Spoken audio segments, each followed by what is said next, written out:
Hello, welcome to my channel Neha Matela. आज मैं आपके सामने जनरल एप्टीट्यूड के कुछ क्वेश्चंस लेकर आई हूँ जो आने वाले एग्ज़ाम के पॉइंट ऑफ व्यू से बहुत इम्पोर्टेंट हैं। स्टार्ट करते हैं। हमें मिसिंग टर्म फाइंड करना है। इस क्वेश्चन में हमें missing term in the following sequence of alphabets, ठीक है, मिसिंग टर्म फाइंड करना है। एक सीक्वेंस दिया हुआ है अल्फ़ाबेट का, तो यहाँ पर क्या आएगा वो हमें फाइंड करना है। इसमें 4 ऑप्शन दिए हैं और इन्हीं दिए हुए ऑप्शन में से ही आंसर होगा। इसे हम कैसे सॉल्व करते हैं मैं आपको बताती हूँ। हमारे क्वेश्चन में क्या था, अल्फ़ाबेट का सीक्वेंस था ADI, और हमें यहाँ पर क्या सीक्वेंस आएगा वो फाइंड करना था। तो हमें ये कैसे सॉल्व करेंगे। जैसे A है, A क्या है, यहाँ पर है 1 पे, ठीक है। A के बाद D कहाँ पर आया हमारा, यानी कि 1 2 3 +3 करा तो हमारा क्या आ गया, +3 किया, यहाँ पे D आ गया। उसके बाद D के बाद क्या आया है, I 1 2 3 4 5, यानी कि +5 किया तो I आ गया।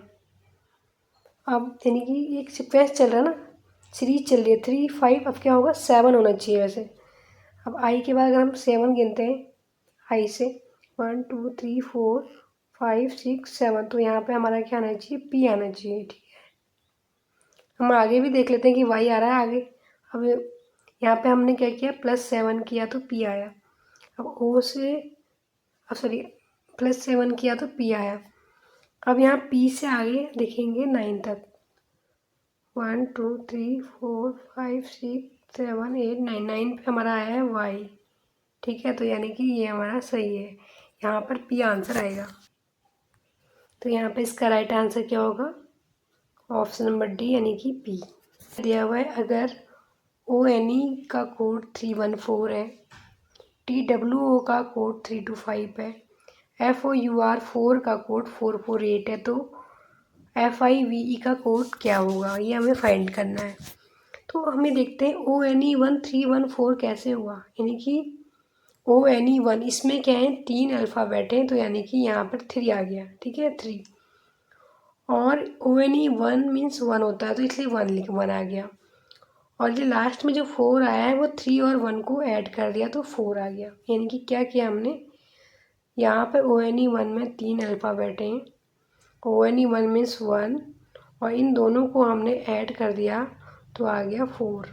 इसी सेम 2 में है, TWO 2 में 3 अल्फ़ाबेट हैं, TWO 2 मीन्स 2, और यहाँ पर इन दोनों को ऐड कर देंगे तो आ गया 5।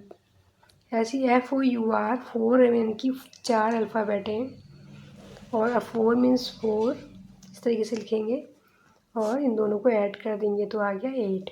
इसी तरीके से 5 भी हो जाएगा। 5 में 4 अल्फ़ाबेट हैं, और 5 को इस तरीके से लिखेंगे, और 5 और 4 को ऐड करेंगे तो आएगा 9। तो हमारा राइट आंसर क्या होगा, option number C 4 5 9। Choose the odd one out from the following. यहाँ पर हमें ऑड को फाइंड करना है, ठीक है। जैसे बेंगलोर है, कर्नाटक की कैपिटल बेंगलोर होती है।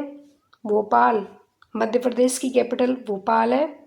और लखनऊ, उत्तर प्रदेश की कैपिटल क्या है, लखनऊ है। और ये नागपुर यहाँ पे थोड़ा ऑड है, ठीक है। तो इसका राइट आंसर क्या होगा, ऑप्शन नंबर B CYBERNETICS।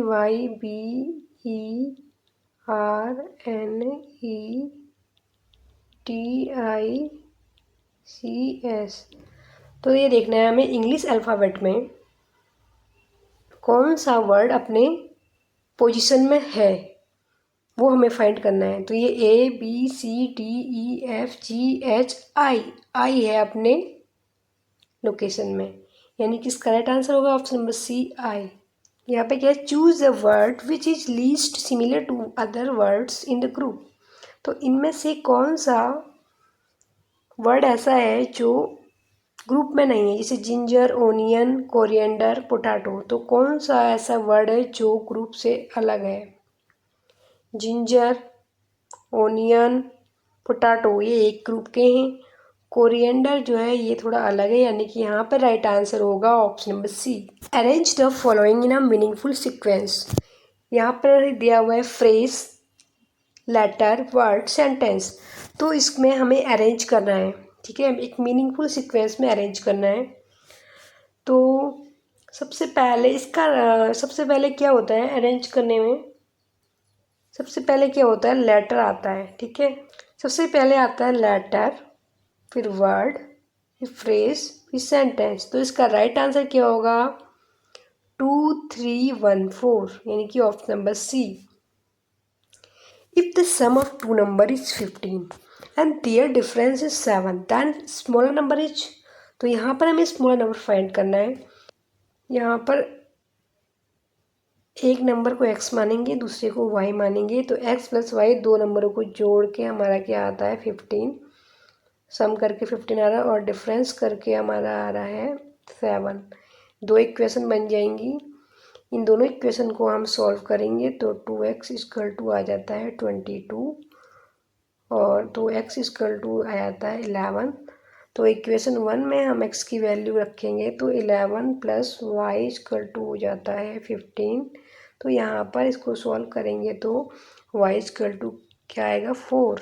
तो यानी कि एक नंबर x हमारा पता चल गया 11 और y निकल गया 4। तो स्मॉलर नंबर इन दोनों में से कौन है? y है। तो y इक्वल टू 4, यानी कि 4 हमारा आंसर होगा smaller number. Option number B is right answer. Which of the following is odd one. इनमें से ऑड वन कौन सा है? मणिपुर, सिक्किम और हरियाणा ये तीनों इवन है। तो इसका राइट आंसर क्या होगा? Option number D Lakshadweep. If 6 digit number is divisible by 9 then value of a plus B is equal to. तो यहाँ पर हमें क्या दिया हुआ है? Number 35a79b। जब हमें इस तरीके से दिया होता है और ये हमें डिविजिबल बाय 9 करना है, तो इन पर से सबसे पहले हमें जो 9 दिखता है उसे कैंसिल आउट करते हैं। अगर कहीं पर भी 2 डिजिट भी अगर ऐड करके 9 हो रही होती है, अगर जैसे 7 है, यहाँ पर 2 होता तो उसको भी हम कैंसिल आउट कर देते हैं। तो यहाँ पे 5 3 8 हो रहा है, 7 3 10 हो रहा है, यहाँ पे और कोई 9 नहीं हो रही है ऐड करने पे आपस में। तो 9 हमने कैंसिल आउट कर दिया। अब क्या है कि 35a7, यानी कि 7 5 और 3 को ऐड करेंगे कितना आ रहा है? 15 आ रहा है, ठीक है। तो जो 9 से डिविजिबल नहीं है, तो 9 से डिविजिबल होने के लिए हमें 15 में कितना और चाहिए? 3 और, यानी कि तो हमारा ये 9 से डिविजिबल हो जाएगा, 18 हो जाएगा ना।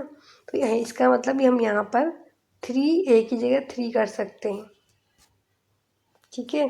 तो अगर हमने a की जगह माना 3 कर दिया, तो हम अगर b की जगह अगर माना 0 करते हैं इसी इक्वेशन में, तो इसका आंसर 3 + 0 3 तो है नहीं इस ऑप्शन में। तो हम क्या करेंगे, यहाँ पर b इक्वल टू अगर 9 करते हैं, यहाँ पर b की वैल्यू 9 रखते हैं, तो ये 9 से डिविजिबल हो रही है, ठीक है। तो अब इन दोनों को अगर ऐड कर रहे हैं, a की वैल्यू अगर 3 रख रहे हैं और b की वैल्यू 9 रख रहे हैं, तो इन दोनों का ऐड क्या हो रहा है? 12। तो इसका right answer option number A 12। The missing term of the following series is x78 t92 p106। और यहाँ पर हमें क्वेश्चन मार्क यहाँ पर हमें फाइंड करना है सीरीज। तो हम ये कैसे करेंगे, इसका सॉल्यूशन मैं आपको बताती हूँ। यहाँ पर हमने x78 t92 p106 और यहाँ पे हमें क्या फाइंड करना है, इसके आगे क्या आएगी सीरीज। तो यहाँ पे क्या हुआ है, हमने x है, ये है x, ठीक है। x से t कैसे गया है? बैक गया है, बैक हुआ है, ठीक है। 1 2 3 4, यानी कि -4 किया तो हमारा t आ गया। अब टी से पी में गए हम, 1 2 3 4 यानी कि -4 किया तो क्या आया, पी आ गया। अब पी से फिर -4 करेंगे, 1 2 3 4, यहाँ पे यहाँ पर आएगा एल पे, ठीक है। तो फिर -4 किया तो यहाँ क्या आ गया, एल। नेक्स्ट सीरीज में पहला अल्फ़ाबेट आ गया एल। अब जो ये डिजिट दी है 78 में हमने क्या किया, +14 किया तो हमारा क्या आया, 92 आ गया। अब 92 में हमने फिर +14 किया तो हमारा क्या आया, 106 आ गया। 106 में फिर हमने 14 ऐड किया तो हमारा क्या आएगा, 120 आएगा। तो हमारी नेक्स्ट जो हमें सीरीज फाइंड करनी थी लास्ट में, तो हमारा वो आंसर क्या है, L120। तो यहाँ पे हमारा राइट आंसर है option number A, L120। Choose the odd numerical pair group in the following. इसमें से हमने ऑड न्यूमेरिकल पेयर को फाइंड करना है। आंसर क्या है, option number D. A man walked 30 meters towards south, then turning to his right, he walks 30 meters. Then turning to his left, he walked 20 meters. Again he turns to his left and walked 30 meters. How far is he from his initial position? तो इसके 4 option दिए हुए, इन 4 option में से एक answer होगा। मैं आपको इसका सॉल्यूशन बताती हूँ किस तरीके से हमें करना है। सबसे पहले तो हमें ये पता होना चाहिए कि डायरेक्शन किस तरीके से हमें पता होनी चाहिए कि ईस्ट इधर है, ईस्ट वेस्ट नॉर्थ साउथ, ठीक है। A man walk 30 metre toward south, यानी कि एक आदमी 30 मीटर साउथ को गया, यहाँ पर है आदमी और 30 मीटर गया। Then turning to his right, उसके बाद वो क्या गया, राइट में गया। He walk 30 metre, 30 metre right गया। Then turn to his left, फिर वो उसके लेफ्ट में गया 20। उसके बाद again he turn to his left and walk 30, दोबारा वो उसके लेफ्ट में गया और 30 मीटर आगे बढ़ा। तो अभी पूछ रहा है लास्ट में, how far is he from his initial position. तो वह इनिशियल पोजीशन से वह की दूरी कितनी है, यहाँ से यहाँ तक की डिस्टेंस पूछ रहा है, ये हमें फाइंड करनी है। तो ये कितनी होगी, जब हमें पता है यहाँ से यहाँ तक 30 है और यहाँ से यहाँ तक 20 है, यानी कि ये क्या, ये भी 20 होगी। तो यानी 30 20 ये पूरी डिस्टेंस हमारी हो गई 50, यानी कि 50। तो इसका राइट आंसर हो जाएगा option number A, 50 meters. Next question है, if A B into 6 equal to 1 B B है तो ए और बी क्या होंगे। तो हमें यहाँ पे 4 ऑप्शन दिए हैं, इन्हीं 4 ऑप्शंस में आंसर होंगे। तो इसमें से ही हम वैल्यू रख के देख सकते हैं, ठीक है। यहाँ पर हम क्या करेंगे, ए बी क्या है 2 और 4 की इंटू करनी है 6 से, तो हमारा क्या आना चाहिए 1। बी की वैल्यू हमने यहाँ पर रख दी 4 तो 24 इंटू 6 क्या होता है 144 इक्वल टू 144।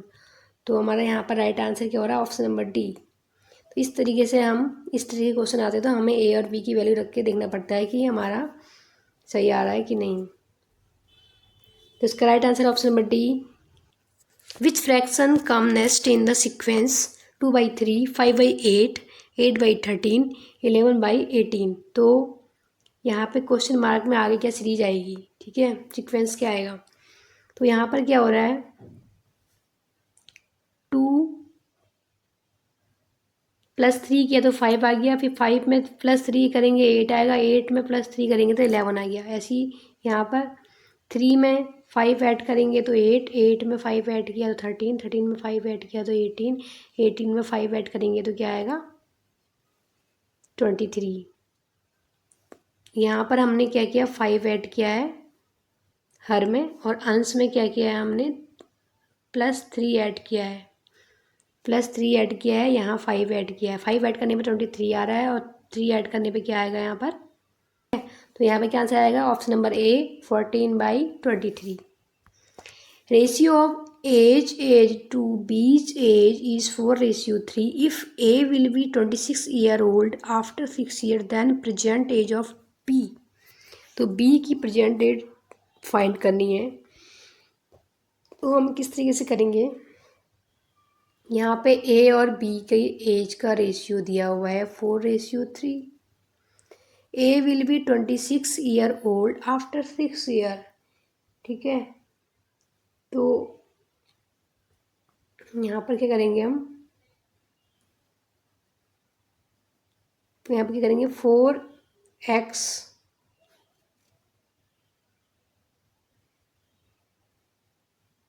+ 6 इक्वल टू यहाँ पर क्या हो जाएगा 26। तो यहाँ पर हमारी x की वैल्यू क्या आ जाती है 5, ठीक है। तो इस 5 को हम इसकी वैल्यू से b की वैल्यू क्या है 3 से इंटू कर देंगे, 5 3 जा 15। तो हमारा ऑप्शन नंबर डी इसका राइट आंसर हो जाएगा 15। इस वीडियो को मैं यहीं पर एंड करती हूँ। वीडियो में अगर किसी भी क्वेश्चन में अगर डाउट हो तो आप कमेंट सेक्शन में कमेंट कर सकते हैं, और कोई सुझाव हो तो वो भी आप कमेंट सेक्शन में कमेंट कर सकते हैं। वीडियो को शेयर करें, लाइक करें और चैनल को सब्सक्राइब करना ना भूलें। मिलते हैं नेक्स्ट वीडियो में। Thank you.